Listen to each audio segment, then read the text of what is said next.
নমস্কাৰ আপোনালোকে চাই আছে টেকনোফোকন ইউটিউব চেনেল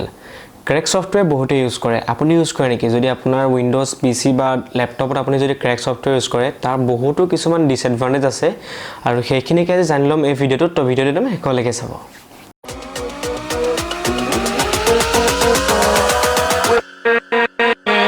তো প্ৰথমতে জানিলো হওক যে ক্ৰেক সফটৱেৰ নহয় কি যিকোনো এটা সফটৱেৰ যেটো আপুনি আপোনাৰ সিস্টেমত ইউজ কৰিবৰ কাৰণে ফিচাৰ্সখিনি ইউজ কৰিবৰ কাৰণে পেমেন্ট কৰিব লাগে আৰু সেই সফটৱেৰ যদি কোনোবা হ্যাকাৰ বা প্ৰগ্ৰেমাৰে প্ৰগ্ৰাম কৰি ফ্ৰীত ইউজ কৰিব পৰা কৈ দিয়ে তাকে ক্ৰেক সফটৱেৰ বুলি কোৱা হয় তো হয়তো এটো একচুয়াল সফটৱেৰ খালি তাৰ প্ৰগ্ৰেমাৰে যেটো আপোনাৰ পেমেন্টৰ অপচন থাকে হেটো আপোনাৰ বাইপাস কৰি এটো ফ্ৰী কৰি দিয়ে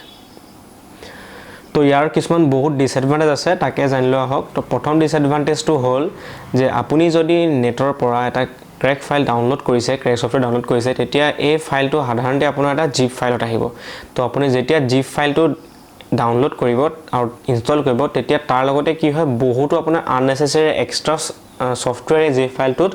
ইনক্লুড কৰা থাকে যিখিনি আপোনাৰ সিস্টেমত সোমাই যায় তেতিয়া আপোনাৰ কি হ'ল আপুনি জিটো সফটৱেৰ কাৰণে আপুনি ক্ৰেক ফাইল ডাউনলোড কৰিছিলে সেই ক্ৰেক ফাইলটো আপোনাৰ ইনষ্টল হ'লে তাৰ লগতে আৰু 4-5টা বেলেগ সফটৱেৰ আপোনাৰ ইনষ্টল হৈ যায় যেটো আপোনাৰ প্ৰবলেম কি কৰে আপোনাৰ কম্পিউটাৰটো স্লো কৰি পেলায় কাৰণ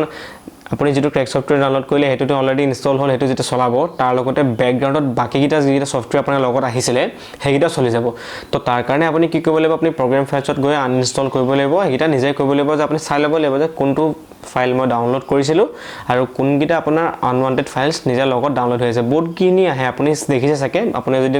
সোৱা নাই আজিলৈকে আপোনাৰ বা প্ৰগ্ৰাম ফাইলছত চাই ল'ব যে কিছুমান আপুনি এনেকুৱা সফটৱেৰ দেখিব যেটো আজিলৈকে আপুনি বিচাৰাই নাই ডাউনলোড কৰিব বিচাৰে না আপুনি নাজানে চিনিয়ে নাপায় তো হেতু আপোনাৰ অলৰেডি আপোনাৰ সিস্টেমত ইনষ্টল হৈ আছে দুই নম্বৰ কথাটো হ'ল যেহেতু এই ক্ৰেক সফটৱেৰটো এটা হ্যাকাৰে ক্ৰেক কৰিছে তো তাত কি হ'ব আপোনাৰ তাহাঁতি মেলিচিয়াস কিছুমান ফাইলস বা ভাইৰাছ আপোনাৰ ভৰাই দিব পাৰে যেটো আপোনাৰ কেৱল সিস্টেমত যেতিয়া আপুনি ক্ৰেক ফাইলটো ইনষ্টল কৰিব সফটৱেৰটো লগতে তেতিয়া আপোনাৰ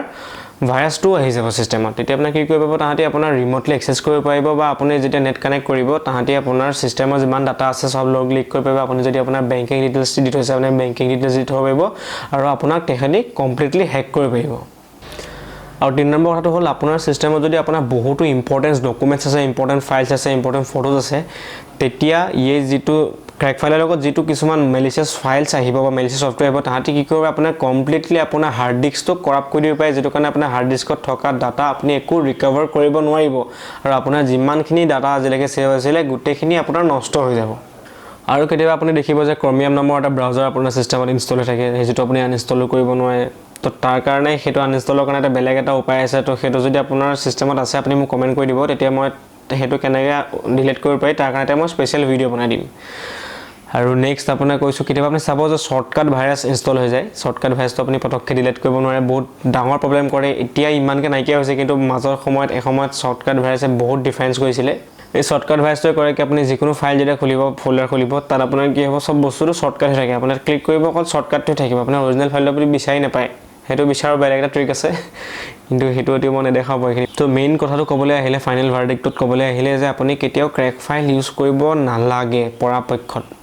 আপুনি কি কৰিব লাগে তাৰ কাৰণে অল্টাৰনেট সফটৱেৰ ইউজ কৰিব লাগে আপুনি যদি এডিটিংৰ কাৰণে কিবা সফটৱেৰ বিচাৰিছে যেটো ক্ৰেক সফটৱেৰ বিচাৰিছে তাৰ কাৰণে কিছুমান ওপেন সোৰ্স সফটৱেৰ থাকে যেটা ফ্ৰী সফটৱেৰ থাকে আপুনি ফ্ৰী সফটৱেৰ ইউজ কৰিব লাগে অল্টাৰনেট আৰু যদিহে আপোনাক বলে বেছি প্ৰফেশনালি আপোনাক লাগে তেতিয়া আপুনি ক্ৰেক সফটৱেৰ ইউজ কৰি আপোনাৰ যিখিনি সিস্টেমত ইম্পৰ্টেন্ট ডকুমেন্টছ আছে সেইখিনি হেৰুৱাতকৈ আপুনি কি কৰিব কেইটকামান টকা দি আপুনি অৰিজিনাল ফাইলটো কিনি ললে আপোনাৰ কাৰণে বহুতখিনি ভাল হয় মই কেতিয়াও আপোনাক ক্ৰেক সফটৱেৰ ইউজ কৰিবলৈ ৰিকমেন্ড নকৰো তো গাইজ এটো আছিল আজিৰ ভিডিও আশা ৰাখিছো আপোনালোকক বুজাব পাৰিলো যদি ভিডিওটো ভাল লাগিলে লাইক কৰিব কমেন্ট কৰিব শ্বেয়াৰ কৰিব চেনেল সাবস্ক্ৰাইব কৰিব আকৌ লগ পোৱাৰ আশা ধন্যবাদ